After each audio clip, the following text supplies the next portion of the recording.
ಗಂಡು ಮಕ್ಕಳಿಗೆ ಮದ್ವೆ ಅನ್ನೋದು ಇನ್ ಮುಂದೆ ನುಂಗಲಾರದ ತುತ್ತಾಗುತ್ತೆ ಅಂತ ಯಾಕೋ ಅನಿಸ್ತದೆ. ಯಾಕೆ ಅಂದ್ರೆ ಇತ್ತೀಚಿನ ಪೀಳಿಗೆ ಹೆಣ್ಮಕ್ಳು ಕೊಡ್ತಿರೋ ಕಾಟ, ಆ ಗಂಡ್ಮಕ್ಳು ಮದ್ವೆ ಆಗಿ ಏನೇನ್ ವನವಾಸ ಪಡ್ಬೇಕು ಅನ್ನೋದಾಗಿದೆ.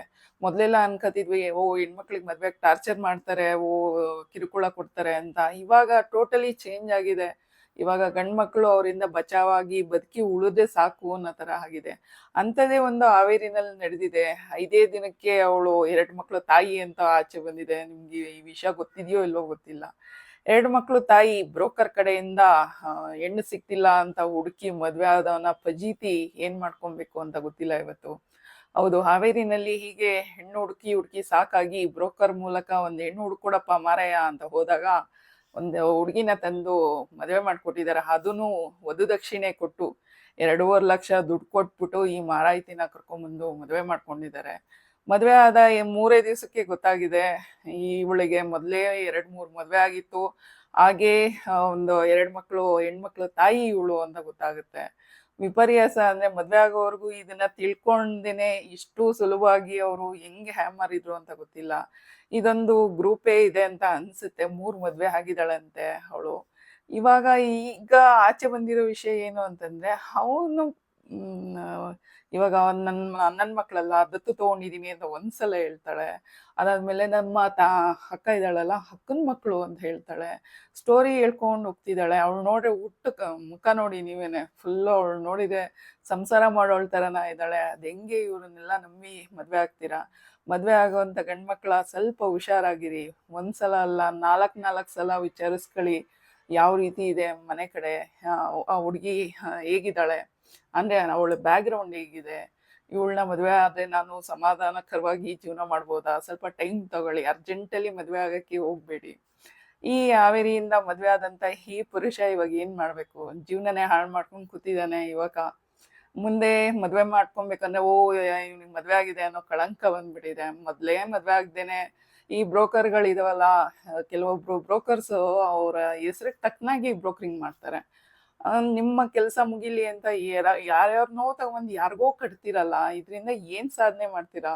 ಅವ್ರ ಶಾಪಗಳು ನಿಮ್ಮನ್ನ ಸುಮ್ಮನೆ ಬಿಟ್ಬಿಡುತ್ತಾ?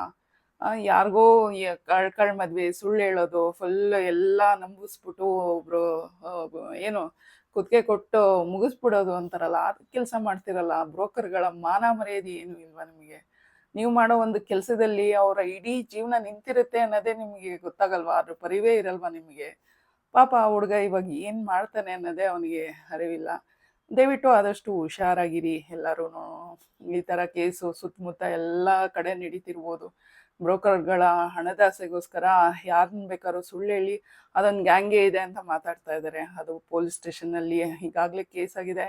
ಇದ್ರ ಬಗ್ಗೆ ಏನು ತನಿಖೆಯಿಂದ ಮುಂದೆ ಬರಬೇಕು. ಇವಳು ಇದೇ ಕೆಲಸದಲ್ಲಿ ಬಂದಿದ್ದಾಳ, ಇದೇ ತರ ಮೋಸವಾಗಿ ಅಲ್ಲ. ನನಗೆ ಈ ಒಂದು ಆಶ್ಚರ್ಯ ಆಗ್ತಿರೋದು, 2.5 ಲಕ್ಷ ಯಾವ ಮೂಲಕ ಅವರಿಗೆ ದುಡ್ಡು ಕೊಟ್ರು ಇವರು?